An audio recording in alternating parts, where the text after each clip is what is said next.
The purpose of Wealth Talk is to educate, inform, and hopefully entertain you on the subject of building your wealth. WealthBuilders recommends you should always take independent financial, tax, or legal advice before making any decisions around your finances. Welcome to episode 197 of Wealth Talk. My name's Christian Rodwell, the Membership Director for WealthBuilders, joined today by our founder, Mr. Kevin Whelan. Hi, Kevin. Hello, Chris. Are we doomed? This is take 2 of recording this episode because we were out and about on Friday. Yeah, in London. We were checking out some venues for Wealth Builder meetup events. Yeah, we want to get back into that swing of meeting up with people again. I miss that.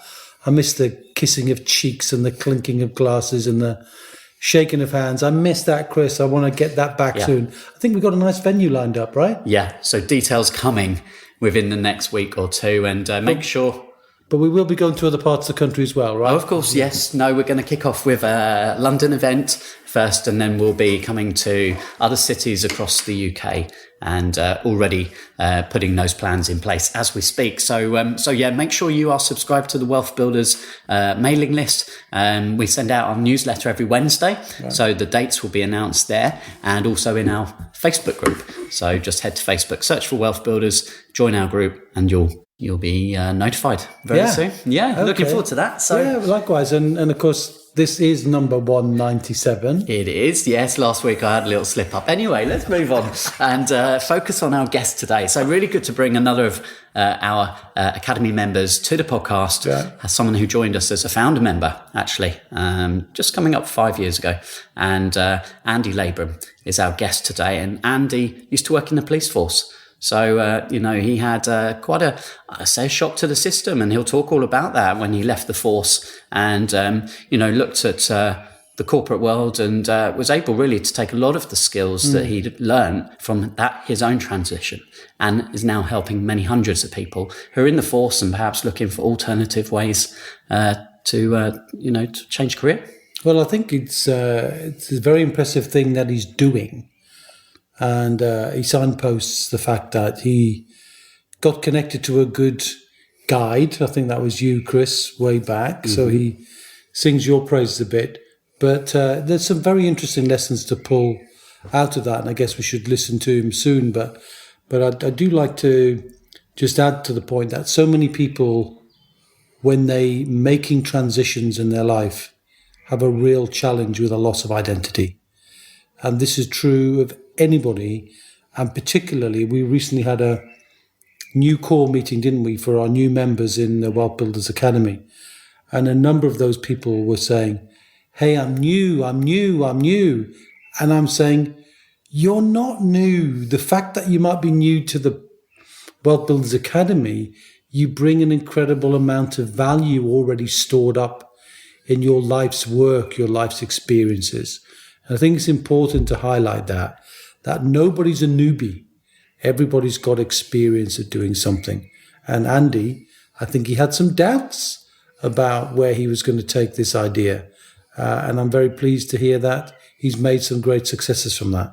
So maybe, you should let us know when it's ready to chat with Andy and listen to what he has to say, and we'll debrief as usual afterwards. Yeah, we will indeed. So let's head on over to our conversation today with Andy Labrum.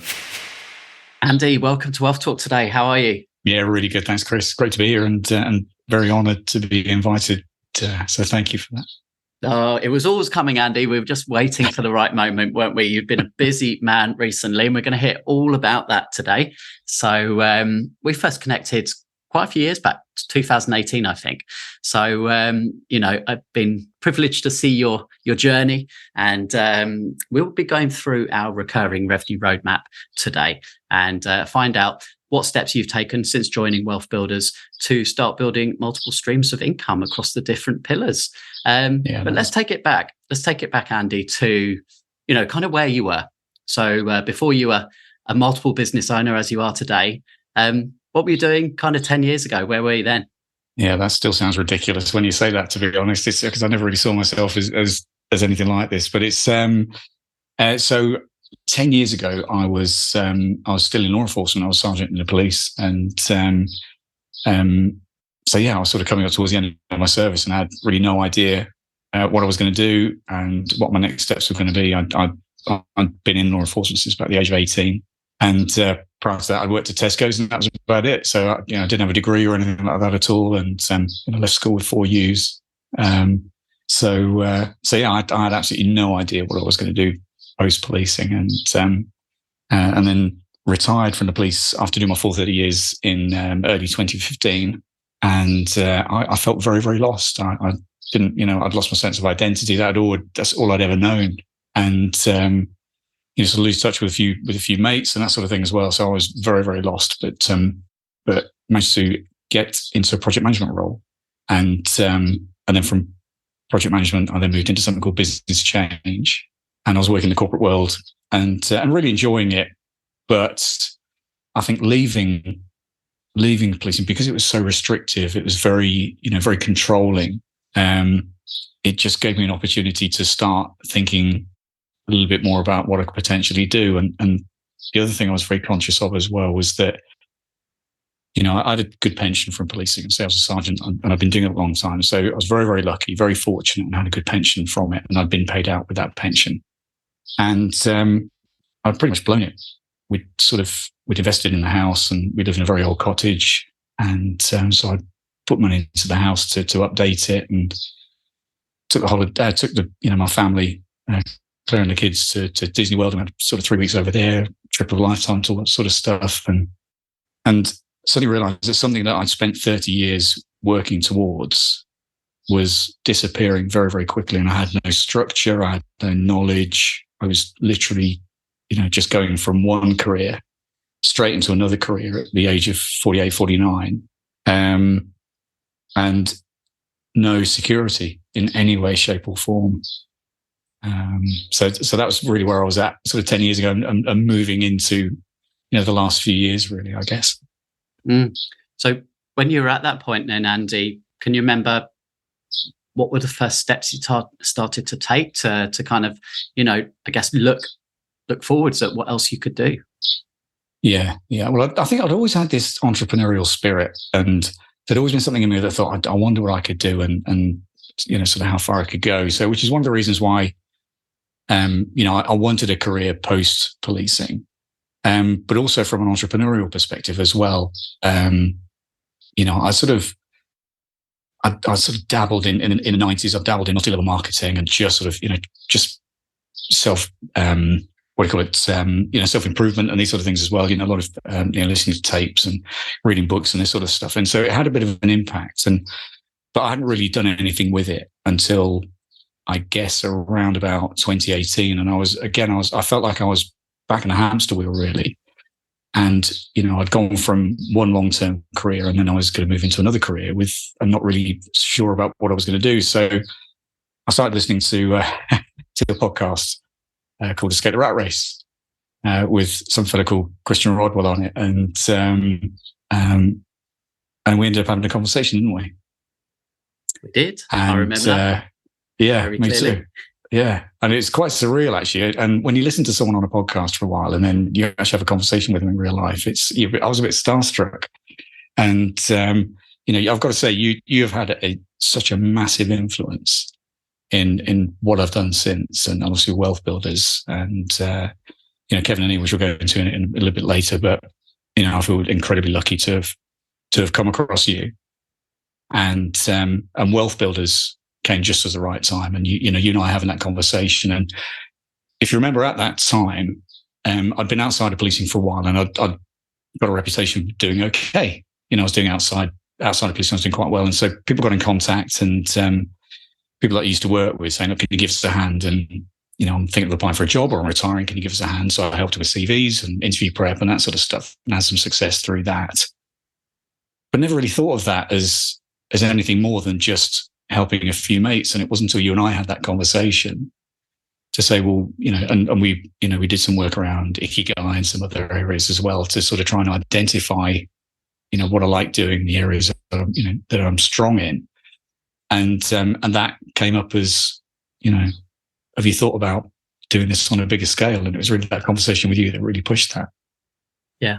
Well, Appreciate that, Andy. And I'd say I remember that call so vividly, exactly where I was when we spoke. And, there was a little bit of fear and uncertainty, definitely, about taking that step. And the great thing is, with all of that experience, you really had a tight niche there. And that's something that, Kevin talks about a lot when it comes to building a successful business, is always start with a tight niche if you can.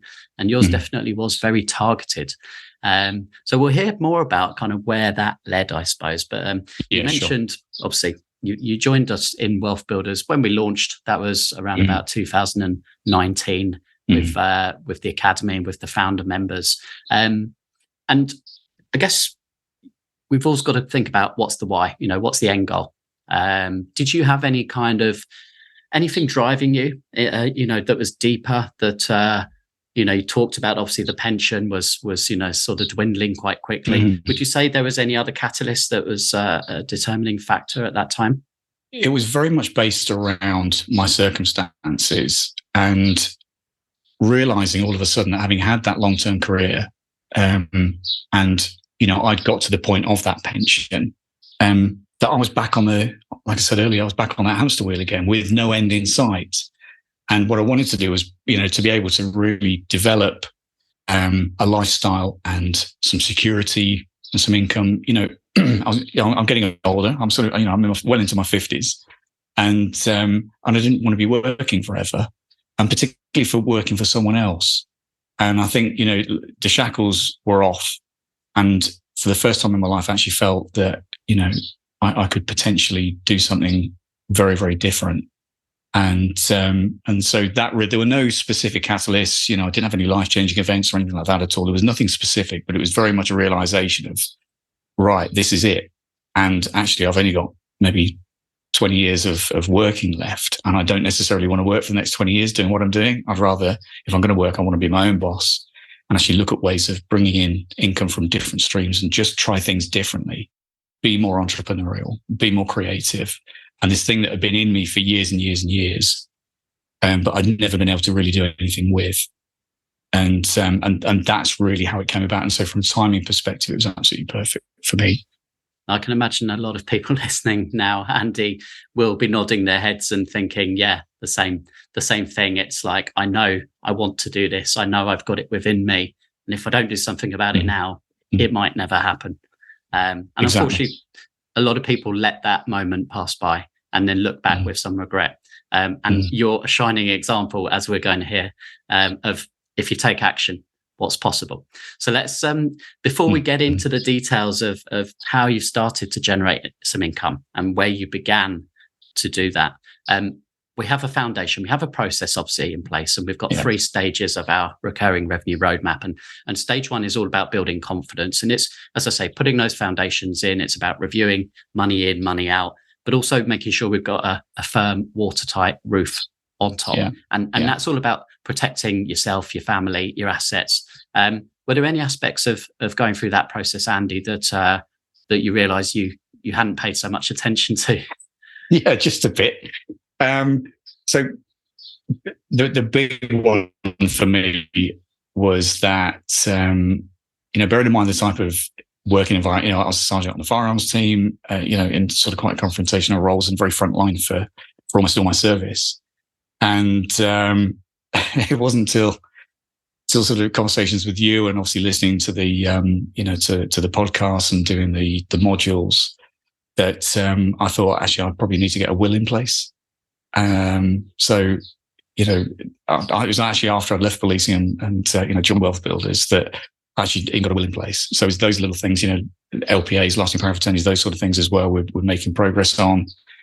But yeah, the big one for me, the big mistake was not having that in place. And that could have been really difficult, really challenging. And that's why, the education side, if you like, and actually working your way through the modules and the program is actually so important because, it was only as a result of that I thought I really seriously need to sort myself out. And Kevin and the information that Kevin gives within the podcast as well is invaluable. I've learned so much. And, you're out walking the dog or whatever, and you suddenly think, yeah, I better put that in place. I need to do that. Or, it's, tenants in common, those sort of things as well. So there's all these little things that amazing nuggets of information that are out there for free. Or to, obviously to get more than us is joining WealthBuilders properly and actually understanding more as well. But the will was the biggie for me, Chris. Good. Well done for getting that in place. And as I say, that kind of gives you a firm foundation and gives you peace of mind, right? Which is really important, because the next stage of the roadmap is all about building knowledge and then building assets. And building knowledge, stage 2, is where we start to look at the 7 pillars of wealth. So let's just go through each of those 7 pillars, Andy, and let's see kind of, what have you currently got now? So the first pillar is home capacity. So have you done anything? Yeah. So what we did, absolutely. Yeah. So again, this was down to conversations with Ian Halfpenny and the advice, as my coach, as my WealthBuilders coach, has been exceptional.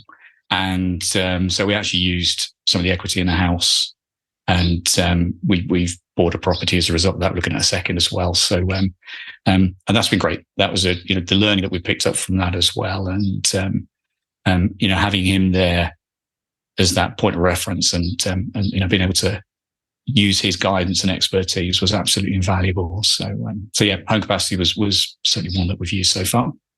Excellent. Pillar 2 is pensions. Yeah. So slightly different for me. I because of what it's public sector pension, and so I couldn't go to SSAS or anything like that at all. So, but I do get my pension. Obviously that is something I'm in receipt of. So I get my monthly pension. Okay, so there's a recurring income stream that obviously was already flowing, and then pillar 3, the third of our what we call traditional pillars. That's the investment pillar. So has that been a primary pillar for you? No, I've dabbled, but nothing significant. I've got an ISA, but nothing more than that.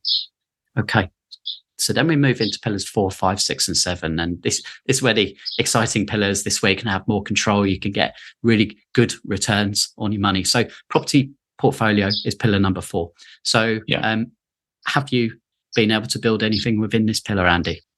Yeah, so the flat, I say through using the equity in the house, and with the flat that we've purchased is bringing recurring income as well. I've got an amazing tenant in there as well, and again, like I said, that support from Ian was fantastic with that, and we've got a little bit extra aside. We're just at the moment, we just pause for a moment just to see what happens, after some of the challenges with their interest rates and that sort of thing. So we're just seeing what happens for a short time, but we're looking at our second property as well.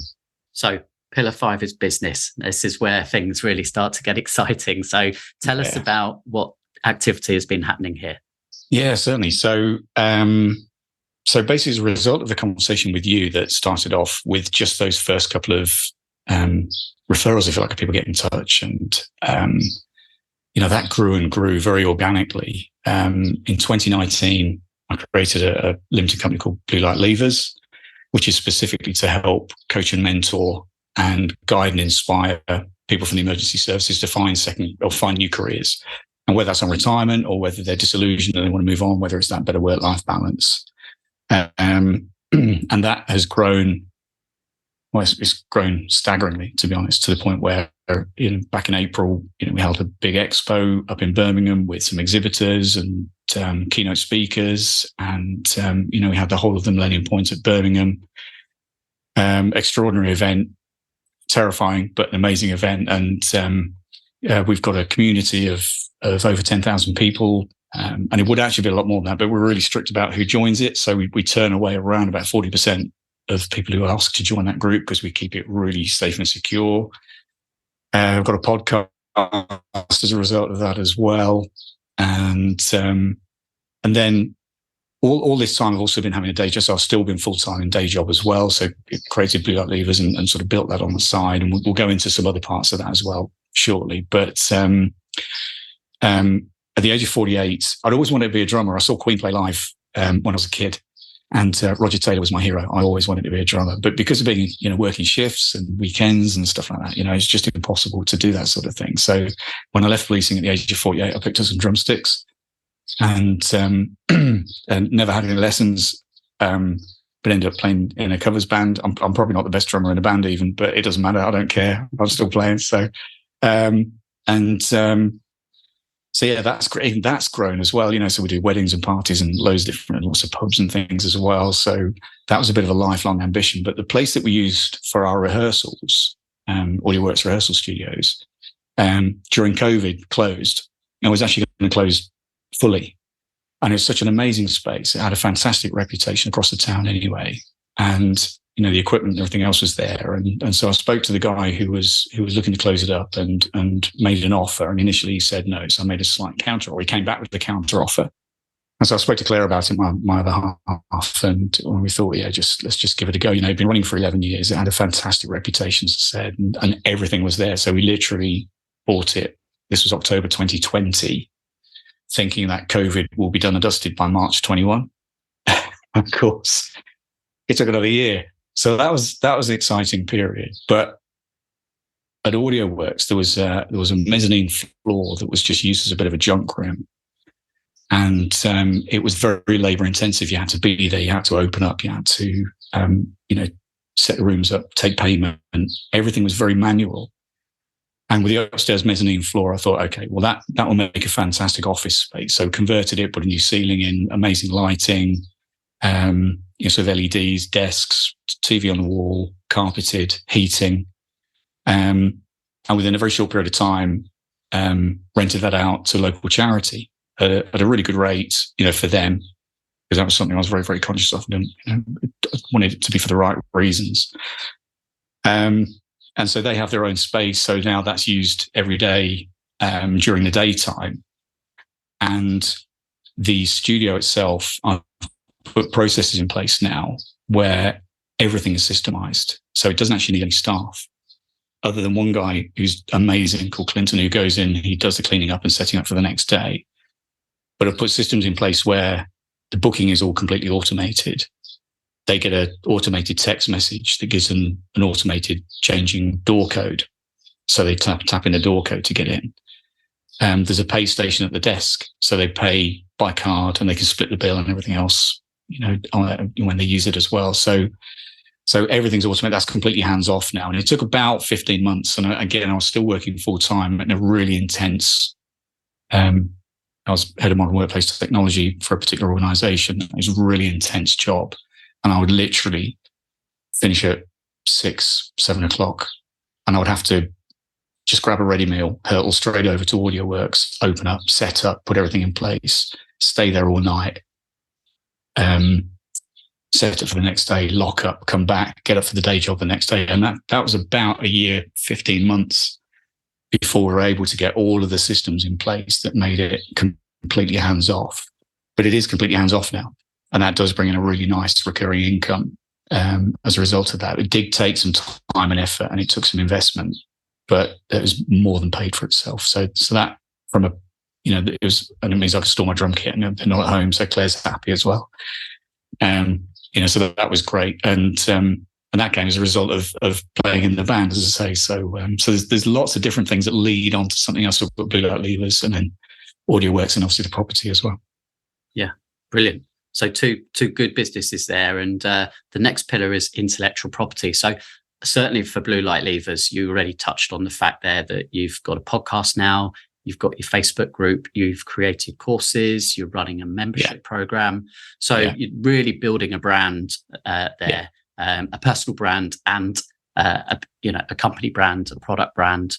How are you seeing the IP being able to grow and monetize further? Yeah, certainly. So we have got some amazing relationships with some brilliant partners. I know we're sort of moving to the next pillar really a little bit. We've got affiliate relationships, and different referral fees, placement fees with recruiters. So there is some fantastic opportunities there as well, I think, to grow that even more. And so I'm really excited about that. But it's and the membership has been amazing, and that's continuing to grow as well. And as a paid monthly subscription membership through that as well. So yeah, very, very happy about that. Yeah, that's good. And that's typically what we see, when someone creates a business, that there'll then be spin-offs into other pillars such as IP. So, having success and being able to help others, teach others, formulate that process. So, a great example of diversification across multiple pillars there, Andy. But of course, as you've said, it doesn't happen immediately. And, I think it's important for us to, kind of be honest and, perhaps share some of your I guess, highs and lows along the way, Andy, because there'll be people listening who perhaps, have kind of fallen off the wagon, shall we say, perhaps they feel like they're drifting again. Did you ever feel, in the last 5 years, was there a point where you felt you weren't making any progress? And, was there a particular event that then helped you kind of kick back into gear? Yeah, there really was. And I absolutely get it. And I think, for a lot of people listening, and I know a lot of people within the community as well, they'll be building something alongside the day job. And sometimes life can really get in the way, whether it's life events or whether it's, through your career changes or whatever it might be. And I think the biggest one for me was actually taking on that role within a tech organization. It was the first time that role had ever been done within that organization. And so it came with a huge amount of responsibility. And I took my foot off the gas in terms of my own personal development and developing blue light levers and building, further relationships. And, it was a 7:30 a.m. to a 10:30 p.m. type of role. It was really intense. And I was trying to build audio works alongside that as well, get that in place. And so from a wealth building perspective, there was activities taking place, but I'd stopped speaking to Ian. I wasn't going on calls. I'd stop the podcast. It was just, there was so much other stuff going on that I actually take my foot off the gas a little bit. And it did get to the point where I thought this is, and Claire, really clearly said, this is unsustainable. You need to make some changes because it's not fair on us. It's not fair on you. I was so close to burnout. And, so I got back in touch with Ian and said, look, what can we do? And that's really when the property journey started as well, and get back on track and the guidance. And obviously, you and I have had conversations as well, Chris, that have been incredibly helpful. But I needed that. It was almost, I got to the point where I knew I was almost making myself ill as a result of everything else that was going on. I'm trying to do too much. And I needed to just refocus, get someone with a fresh, viewpoint to say, look, why don't you do this? This will probably work best for you. And what can we put in place? And when we look at things like, the foundation that we talked about, and, when I started, I was very much in that financial insecurity space. As a result of what, the conversations that I've had with Ian and the coaching and mentoring and the conversations that I've had with you, thankfully we're now in that financial security, we're in a much better place. And that is a result of getting back in touch stopping drifting, basically. And actually having the conversations with yourself and Ian to say, when's the right time? When can I go all in on my business interests? When's the right time? And we did it. We tapered it, if you remember. Sorry, excuse me. We tapered it, if you remember. I went from 5 days to 4 days, and then 4 days to 3 days. And then, we had the conversation and say, right, this is what's coming in through recurring. This is the earning potential. Now's the time, sort of thing. And it was only as a result of getting back in touch with yourself, getting back in touch with Ian, and actually, think, let's put some structure back in and stopping drifting. That was what made the difference. Incredible milestone to, finally, have that last day at work, hand in your notice. When was that memorable date for you, Andy? Yeah, that was the end of April, officially. So yeah, it was not that long ago. So it was actually mid-April was the final day, so yeah, it was amazing actually, and mildly terrifying as well. Having been in a full-time career, for such a long time, for all my life really, from sort of 17 onwards, and being an employee. It's a bit of a bottle test to go it alone. But if I hadn't have done the work that I had with Ian and yourself and, worked my way through the program and actually, looked at these different income streams and what could we potentially do, and, doing my due diligence and all these sort of things that, the really important stuff with the wealth stuff, I dread to think, I think I'd just be stuck in corporate still, and still thinking I'm going to be working until I'm 70, and sort of so it's really as a result of WealthBuilders. I'm very, very fortunate in the position that I am now. Well, you've done incredibly well. The future's bright, Andy. The future's blue in your case. And we talked you mentioned there about the progress you've made on the levels of wealth. So we've got 5 levels of wealth. most people, unfortunately, find themselves at financial insecurity. It means they're not generating enough money from assets each month to cover their outgoings. So the first target is to get to security, is to make sure you've got enough coming in from your different pillars. So that movement from insecurity to security, what's that generating for you approximately each month now, Andy? Yeah, certainly. Yeah. So there's different pillars, as you say, that are bringing different income streams in, but through affiliate links, through referrals, through agreements with recruiters, through the paid subscription and the membership that we've got, through AudioWorks, that hands-off business as well, with rehearsal studios, with our property, and with the police pension as well. We're at the 5 to 5.5K per month as a result of that.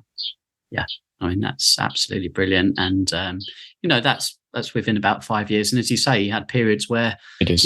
You perhaps weren't on full throttle because of a busy day job. And then that's natural. That's natural. I think a lot of people will have those periods as well. So, really incredible, Andy. Where does that put you now in terms of your own personal confidence? Where do you see things moving now? Do you feel like you've built up momentum? And what does the next kind of 2-3 years look like for you? Yeah, I'm really keen to do more with the partnerships. We've got some amazing partnerships now with military organisations that were purely for military transition previously, that are now working alongside Blue Light Leavers. And we've got career paths and course providers.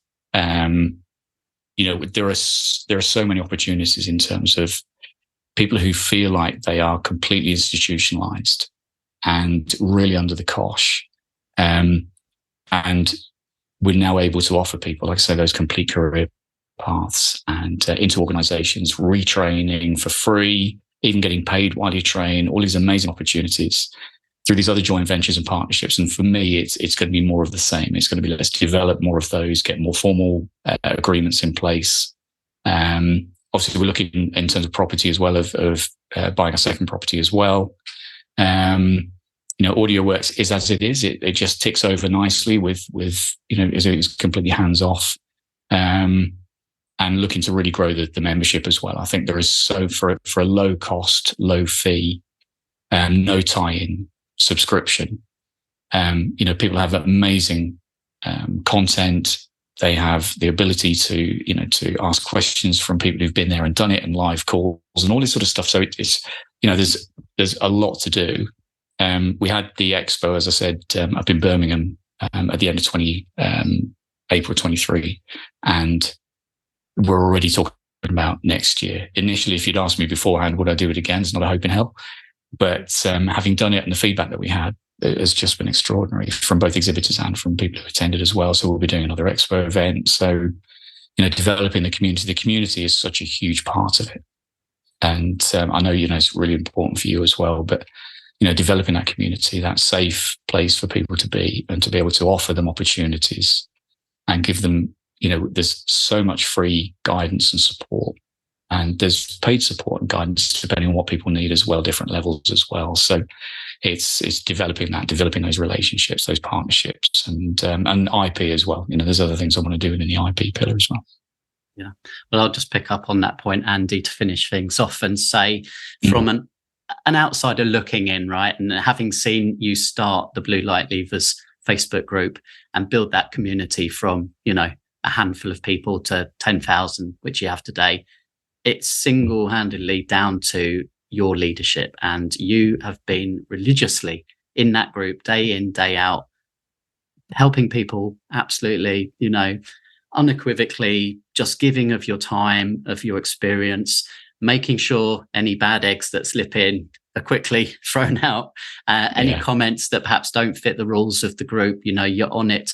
And, any community needs leadership. And you've been a shining example. And your posts within that Facebook group, I mean, I've never seen engagement like it. You get 80, 90 comments, hundreds of likes on every single post, pretty much.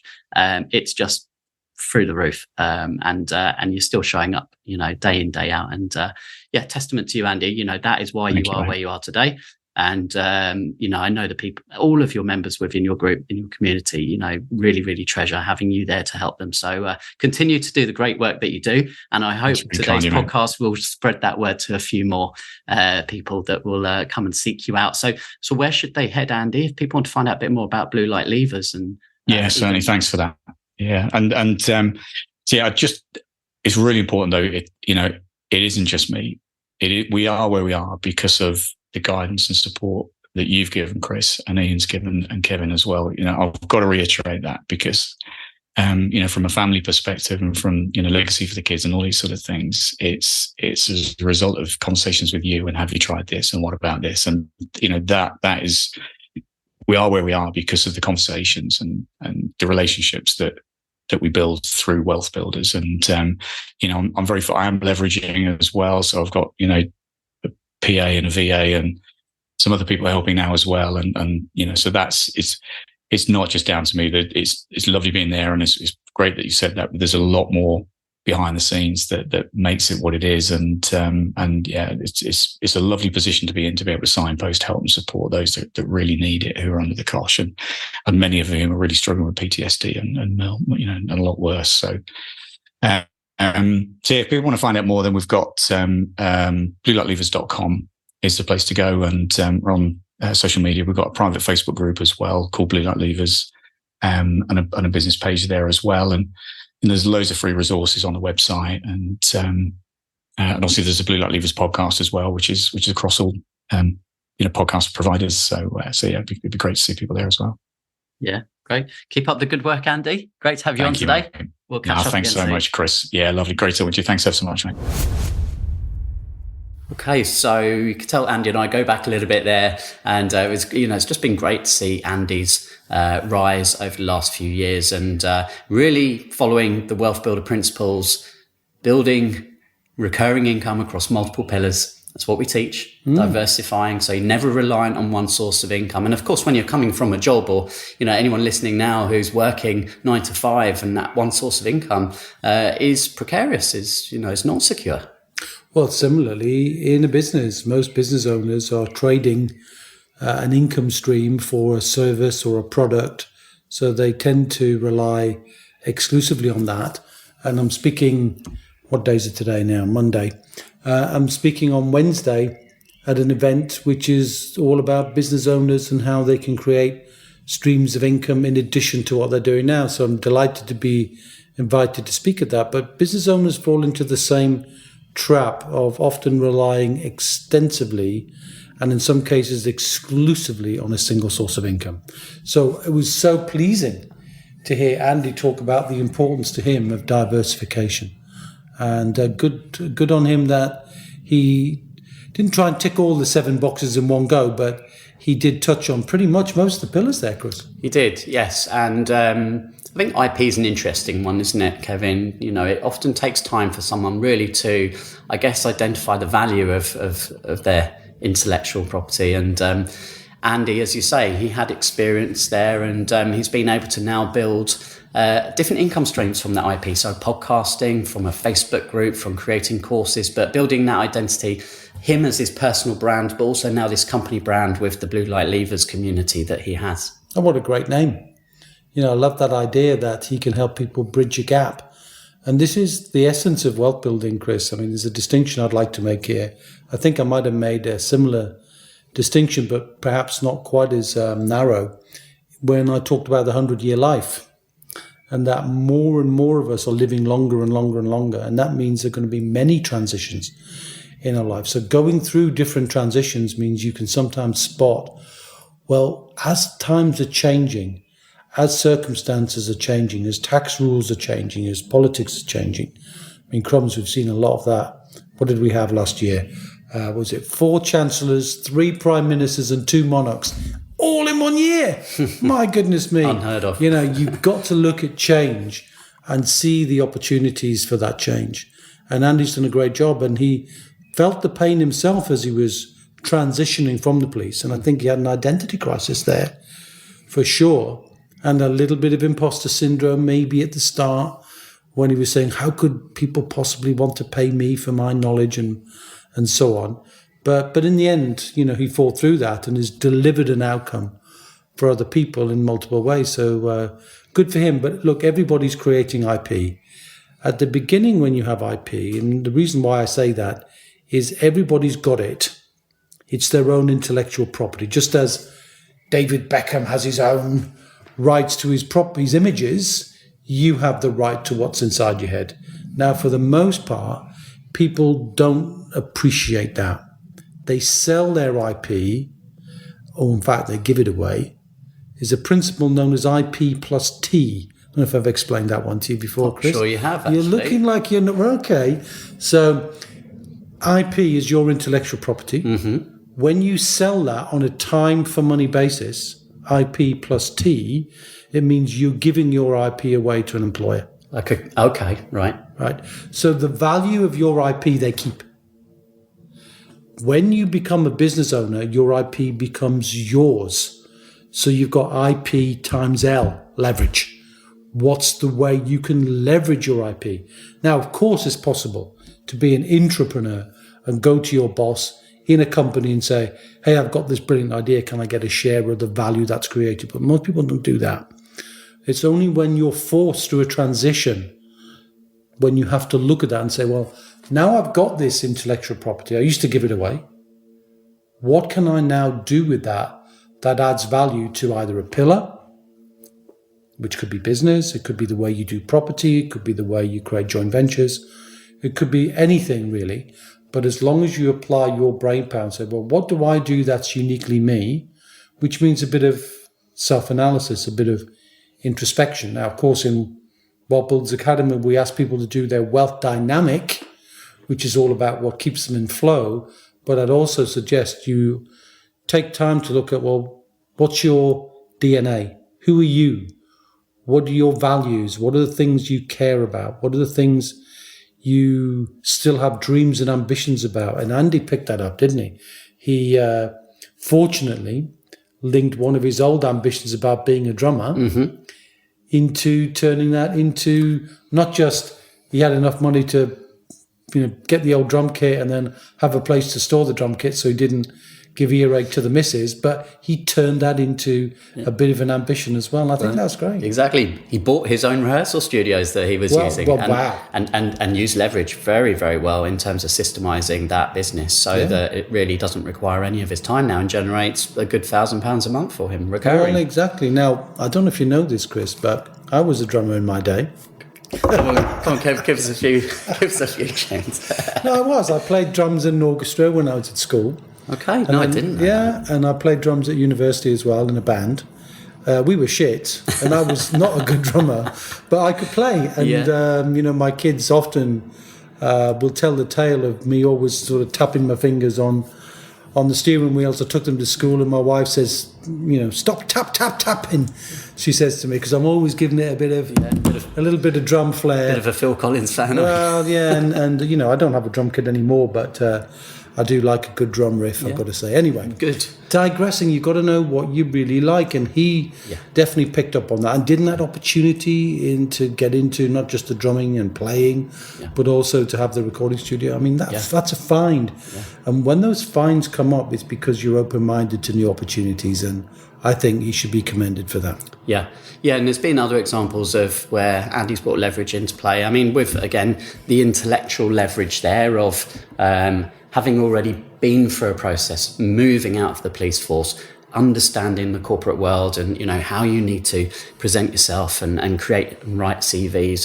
And that's intellectual leverage, right? So that's being able to monetize that. But also now with his business, he's leveraging systems. We've just said that with the studio, but now leveraging a team and people. So he's now got VAs working for him. And again, that's just a natural kind of progression of where Andy's at. Yeah. So, good interview with Andy. Very much enjoyed that. And do you know what? Although you said at the beginning we did a double take, didn't we have an interesting thing when we were going looking for somewhere? We went to a venue to check it out, but we also had a bite to eat. Yeah. And as we were in the tube, we bumped into a couple of people. Well, it's like this bloke was looking at me straight up and down. It's almost like, Why are you staring at me? What have I done? And this was Cesar Manchola. Yeah. Right. So the doors of the tube opened, didn't they? We stepped on, he stepped off, and then he went, Kevin, Chris. And I'm like, oh, right. Okay. So, Wealth Builder connections. And then when the doors closed, we met another one. So that's it. With it was unique moment, but so good that we're obviously spreading the word. And whilst that was just one tube in London, hopefully if you're enjoying this podcast, you'll help us spread that word even further. Yeah, and definitely come and see us if you can, so that we can not just bump into people randomly, but actually have some good venues in north, south, east and west of the UK, so you can come and meet with us and share what you're doing, because we believe everybody's got the right to be financially independent, and speaking, as I've said before, Chris, in a life that we lead that is getting longer and longer and longer, we owe that to ourselves not to run out of money. And so many people are now running out of money in their 70s, and therefore not just damaging their own quality of life, but leaving a much worse legacy as a result of that. And I want to put a stop to that. So it's really important for me for people to pay attention to that idea, and to get involved with not just making sure you've got enough money. And think about this, if you've got a certain sum of money and you spend that money over your lifetime, and most people do with their pension, they don't get a pension that pays them a fixed income anymore. They've got a pot of money, they've got to make it last. If you live, mid-80s, you live to 90, you're going to run out of money.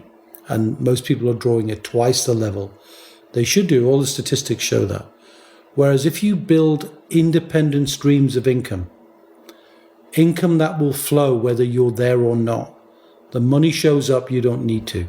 You can live to 200. It doesn't matter, because the money still flows. It's a really important concept to get, that life is about time, and the gift of time of living longer is great. But you can have money or have less money when you're young. You can cope with it. You've still got hope, you've still got time. When you're older, you can't. So if you're over 50 and listening to this, get in touch. We'll help you. Make sure you've got a very clear and robust plan not to run out of money, as we're seeing so many people doing. All right? Yeah. And easiest way, if you just want to get in touch and just book a call with us, is to head to wealthbuilders.co.uk/discovery call. Grab a slot, book a time, and we can see where you are right now and how we can help you get to where you want to get to a little bit faster, hopefully. Yeah. Okay. Good. So hopefully by next week, Kevin, we'll have a date for that first London or that next London meetup event. Right. And I guess we'll catch up same time, same place next week. And as we did a catch up, we didn't do a review this week. No, we don't have that to hand, but we'll definitely. Yeah, we'll pick out a couple from next time. And so until next time, my friend, I'll see ya. We hope you enjoyed today's episode. Don't forget that we are constantly updating our resources inside the Wealth Builders membership site to help you create, build and protect your wealth. Head over to wealthbuilders.co.uk/membership right now for free access. That's wealthbuilders.co.uk/membership.